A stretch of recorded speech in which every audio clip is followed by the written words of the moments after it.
Welcome to the SAG-AFTRA Foundation's The Business. I'm Carla Sosenko. The SAG-AFTRA Foundation has a COVID-19 relief fund to support SAG-AFTRA artists with basic needs like rent, food, and healthcare costs during this global pandemic and industry shutdown. Donations are 100% tax deductible and directly support performers in dire need. Information on how you can support this effort can be found in the description of this video. It is my absolute pleasure to introduce Sarah Megan Thomas from A Call to Spy. Sarah, hello. Hello, great to see you. Great to see you too. Congratulations on, first of all, your baby.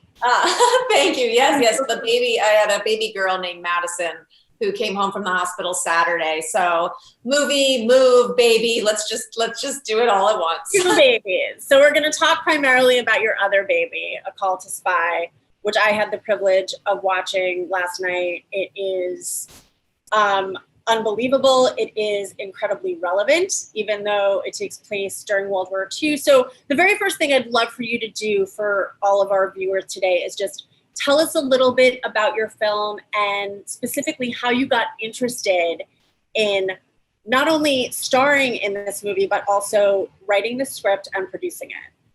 Yeah, sure. So A Call to Spy is the first film on 3 real and diverse female spies in Churchill's secret army. And I like to call it the hidden figures of the spy world. And in terms of how I got involved with the concept, as a filmmaker, I really like to start with a genre that I think is very commercial and audiences love, and then look at it from the female lens of what are we missing? So, for example, my last film was Equity, which was the first female-driven Wall Street movie. And when I came up with the idea for that, and I realized that it hadn't been told before, that was the genesis for, oh, this has to happen. So with A Call to Spy, I love spy films. And frankly, I love James Bond for everything it is, the special effects, everything. But what I was missing was, even when it's starring a woman, it tends to be very romance focused, as opposed to the nitty gritty psychology of what it's like on the ground to be a spy day in and day out. So that was kind of the genesis. And then when I covered these lady spies in Churchill's secret army, and again, no movie has been made on these 3 women who are Virginia Hall, Vera Atkins, and Noor Inayat Khan. It was just that, oh my gosh, this has to happen. How did you go about starting your research, especially because you're not only dealing with a real life event, but as you said, you're portraying real people. You're playing a real woman who was a spy who, I was blown away by the fact that we're not only dealing with issues like white nationalism and feminism. Your character also has what was considered a disability, which held her back in some ways, but not for very long. So how did you go about digging in and researching these characters? Yeah, so I was really fortunate that once I started doing the research, all these doors opened because everyone wanted this story to be made. So I got access to their spy files, which are incredible. They're 100 pages, give or take, each of these ladies' spy files. And in fact, a few of their words are actually in the movie. I kind of peppered them in. Some of the more archaic lines are actually lines they said, which I thought was important. But then also I spoke to living relatives of Virginia Hall. I mean, one of the challenges in the research is that these ladies were spies. They didn't talk about what they did, even after the war. Like Virginia Hall gave no interviews. So finding the balance between the research of like the facts of what happened, but then as an actress and with the other actresses going under the hood of the psychology were 2 different things. So I did find like speaking to living relatives helped uncover the character. I'll give you one example. Like Virginia Hall used to wear a bracelet of snakes to school, and she was the pirate chief in the school plays. You know, that gave me a sense of her chutzpah, of her grit that I could then put into the script in its own way. Wow, that's amazing. It didn't actually even occur to me. It seemed like such an impressive undertaking to research this, and it didn't even click that, right, you're researching spies. So those are not easy facts to get at. Totally. And also the pressure of like, this is the first film on these women. And I, as a writer, felt enormous pressure to get it right. And I hope we did. But I mean, you know, in the context of a fiction feature, I stayed true to the arc of everyone's life. So just another example, like Virginia Hall's very famous for this epic prison break, which could be in and of itself an entire movie. So I had to make sure there was some prison break in the movie. It's a different prison break than the one she did. Like, this is a low budget indie. That prison break is for Hollywood, you know, it's for J.J. Abrams. But anyway, to make sure that what these spies did in life, nor did try to escape from prison twice. So that's in the movie. So just making sure the details are there. Yeah.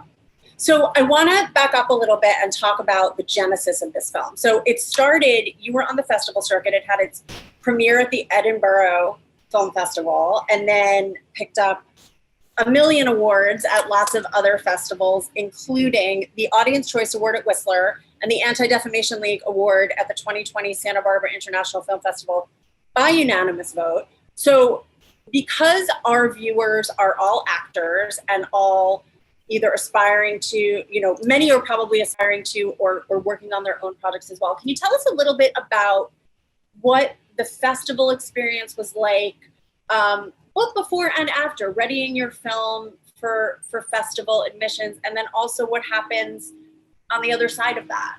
Totally. I love that question. So for me, I believe each film is different. And so each film should be at different festivals. So for example, Equity was at Sundance. A Call to Spy premiered in Edinburgh on the 75th anniversary of D-Day, where these spies historically trained. And that was something that I felt was just very important for this movie.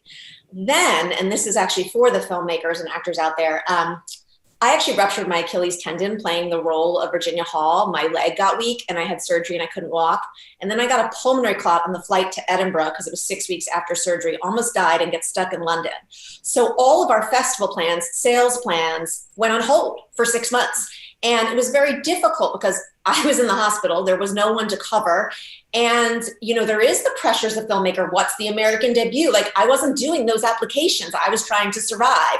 So, you know, by the time I got back to the States and got back at it, it was like you're old. And that was really hard to hear. And I'm telling this story, and this is actually the first time I've told this story, because I firmly believe, much like my character Virginia Hall, like, don't listen to, no, if you miss deadlines for certain film festivals, go to the next one. So that's where Whistler came on board. And actually the Audience Choice Award was huge for us because it was 97% of the audience, the highest rating since La La Land took home the same prize. The audience were on their feet. And it gave me, it's not just about the awards, it gave me the confidence to say, oh, this film does have an audience. And then Santa Barbara and the ADL Award, et cetera, before the pandemic shut down everything. But I feel very lucky with this film that I did get the festival experience. I feel very lucky because when you interact with an audience, it really helps drive your passion to get it out there in a big way. And then once you receive these accolades and there's interest in your film and you sell the film, what is the process like, especially because you are not only the star and a producer, you're a screenwriter. What is that? I'm always curious, are there rewrites that happen after that? Like, are you getting feedback? Does it become this whole other kind of second process with your film? Well, we were lucky. By the time we were on the festival circuit, we did get a lot of great press. So nothing happened post that. Like, that was really the final cut that everyone is seeing now. But I will say, I believe writing is rewriting. And from, 4 years ago when I started this project, there's been a million drafts of the script, and that the feedback in test screenings, even in the edit room, actors, I love actors. I am an actress. So, Radhika Apte or Stana Katic, they're going to come with their own feedback on how they're going to play the role. And as a writer, you want to make sure that you give them the confidence to do the role the way they want to. So there were lots of variations on the script. Yeah, that's great. I mean, I think that's in particular why actors love working with actors, because you get it. You know it. It's what you do and it's what you love. Totally. So my question actually, I have a question about the director. So Lydia Dean Pilcher was your director.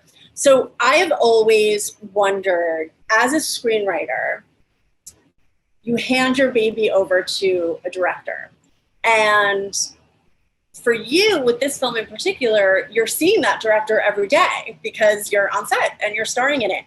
I imagine that the process and the collaboration is different for everybody, every actor, every director. What was it like for you having, your baby, this film that you created that you're starring in, and working with someone else directing it? Totally.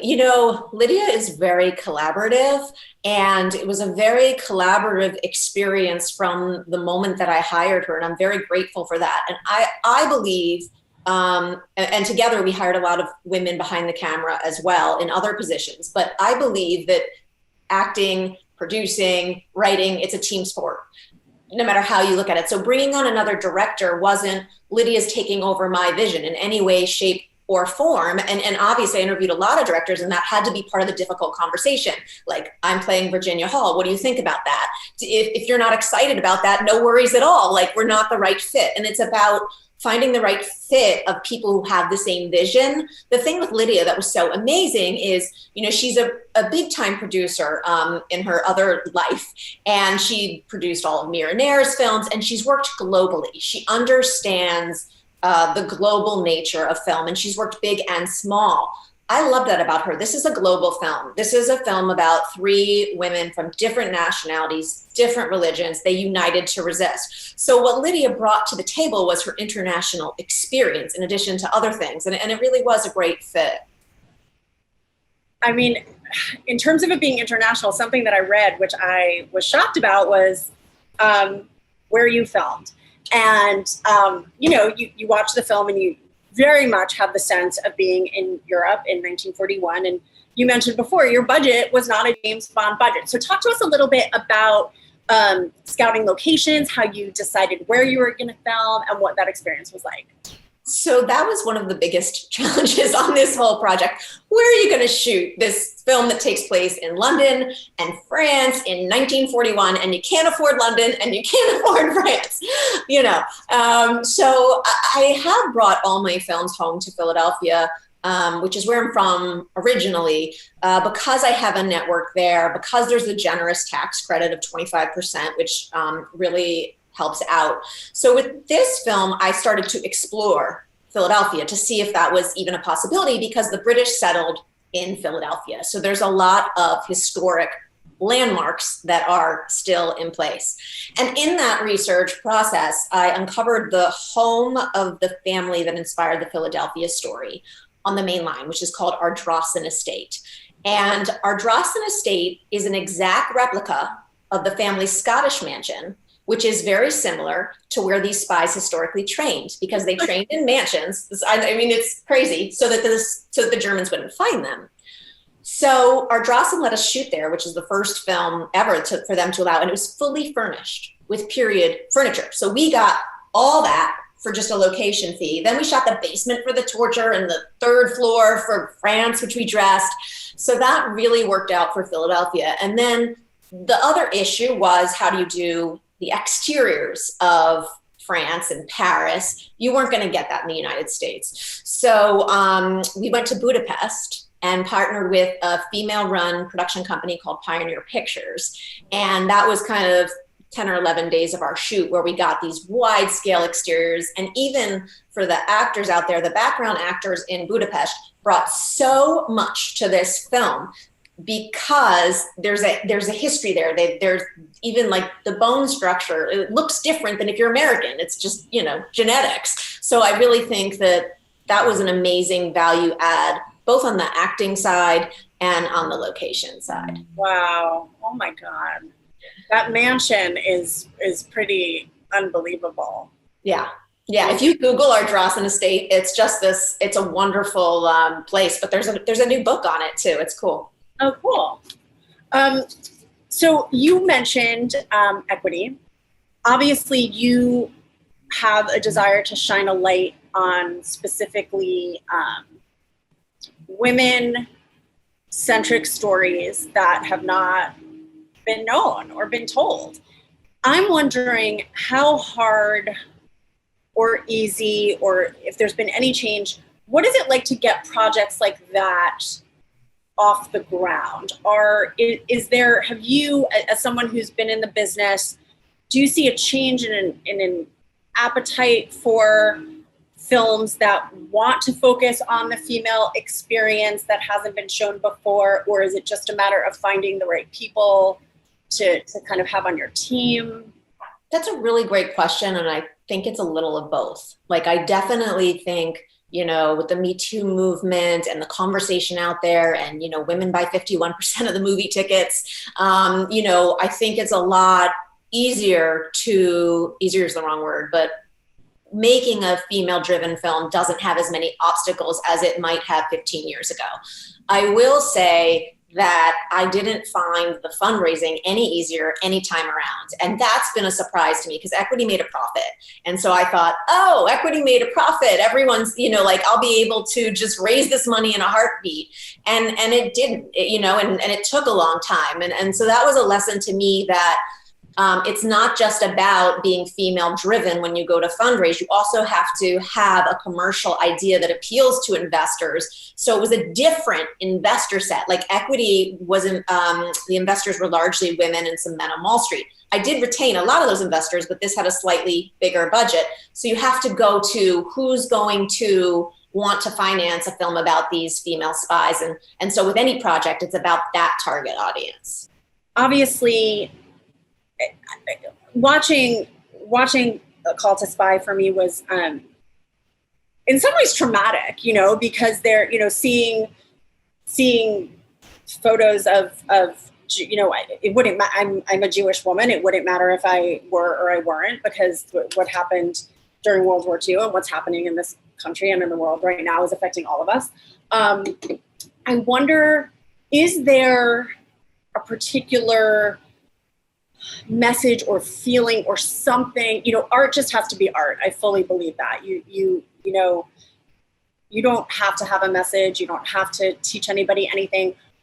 It does feel like perhaps you might want to. I don't want to put words into your mouth. Is there something that you want people to take away from this film? 100%, yes. I believe that the best films you watch are not only entertainment, but afterwards, when you go for your coffee or your drink, or if you're not going out right now, like you're talking to your friends or spouse, you have something to engage in on a personal level and discuss. Yeah. And with this film, it really is at its core about the power of the individual, which was relevant when we were shooting, but is very, very relevant now. And what I really hope audiences take away is the notion that I can make a difference for what I believe in. Whatever that is, stand up for whatever it is you believe in. There is the power of the individual, but also that we are a global world. We are all in this together. And these spies were completely different women. One was a pacifist and one was a fighter. And actually their diversity is what proved critical to the success of their missions. And so, the more we can empower individuals that we're in this together and you matter. I think that's the message, the takeaway. And what would I do? Because I don't know. I mean, like I mentioned, I'm a mom. Would I put my life on the line knowing that I had a 50-50 chance of survival and could be dead in 6 weeks? I don't know. And I want to have those hard conversations. What means that much to me? Because that, like, World War II meant that much to these women. Yeah. Yeah. When you got I don't want to give anything away. I'm going to give it away because I'm going to assume that everybody watching this has watched your film, but there's that moment when you get the cyanide tablets and it's like, that's the decision that you would have to make. Is it going to be the Gestapo or is it going to be cyanide tablets? And I think that's a very interesting question to be faced with in this moment right now, based on the decisions that people are making in terms of what they're doing with their own lives and Absolutely. And also, I mean, these women were given the license to kill with their bare hands, kill with a knife. Now, we don't know if Virginia Hall technically killed anyone. We just don't know that for sure. Yeah. But the question of, like, what would I do? And how would that feel? And how complicated these situations are when your life's on the line and other people's lives are on the line. And there's so many issues that are just so relevant to today and the world we're living in. Yeah. Yeah. Well, speaking of the world we're living in, we are living in a pandemic, obviously. You talked a little bit about how that affected the time around when your film was entering festivals and you were dealing with health issues as well. How has the pandemic affected affected you in a lot of different ways, just in terms of whether it's marketing and promotion for this film or how you would be kind of out there trying to publicize it versus how you're able to how you're keeping your spirits up as an actor and a screenwriter? It's affected everything for everyone. I will say I deeply miss the audiences. I deeply miss, especially for this film, the theatrical experience. It is a beautiful World War II film. I was lucky enough to see the power of people silent in a room in Act 3 of this movie. And it's not really, I think Equity you could watch on your iPhone. I don't think this is a movie that has that impact just because of its genre on an iPhone. So that's devastating to me as an artist, but I also understand that you can't control the viewer, and I'm not trying to. It's just, how you made the product. And I do miss, again, with Equity, we got to tour and talk to people during all these screenings, even the SAG screening, we went to LA and, we were engaged with people. So I do miss that. But I will say that not only is IFC amazing and incredibly innovative during this pandemic, from drive-ins to, doing day and date so that people can watch it in theaters where it is, but can have it on demand where it's not. Like, they really, in my view, changed the game for this type of landscape. There's something they even let us do, which I'm really happy about. We did a partnership with another small business called Smitten Ice Cream. And Smitten is run by a woman, and it's in San Francisco. And she did a special pack 3 edition spy flavor ice cream timed to this movie's release, and it ships nationwide overnight. There's the Virginia Hall, the Knorr, the Vera Atkins. So the concept is, while you are watching at home, there's a little bit of a gimmick of, instead of popcorn, you can get ice cream. So it's coming up with those different things. And then as an actress and writer, writing, I don't know that it really affects in a significant way for me. But, it is challenging because actresses and actors love people. And this, as much as I love seeing your face here, there is something about the in-person that we are missing. Do you have any advice for the actors that are watching in terms of whether it is just keeping their spirits up or keeping their muscles, whether they're literal muscles or just the acting muscle?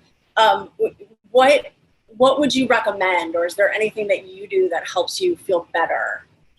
I think what makes me feel better is empowering yourself by creating the work you want to see. And I think that it doesn't have to necessarily be a feature film. It can be a short, it can be a web series, it can be any kind of innovative thing. But now is a great time to, I didn't train in writing. I decided I wanted to make a movie, and I went to Barnes and Nobles and read some scripts. Some screenwriting. Like, you can write, you're an actor. And I would actually say actors make great screenwriters because they know the dialogue they want to say.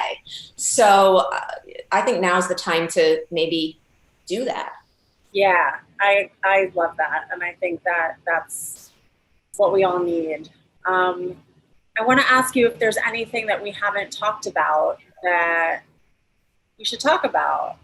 Well, first, I think it is important to note that, and this is not a sales pitch, but it is really important to note with this film and with other films that money does matter, and to just purchase the films that you want to see when they're indies, and recommend them, because that's how these films can continue to be made. And especially with female-driven films, I encourage everyone to go out there and buy it on Amazon, buy it on iTunes, buy female directors, because if they start making the money, then more and more of those can be made. Yeah, well, I second that. And I want to thank you for this film. I encourage everybody, if you have not watched it yet, watch it. Thank you so much for sharing your time and your craft and your experience and everything with us today. I wish you the best of luck with both of your new babies. And we cannot wait to see what you do next. Thank you so much. I really appreciate it.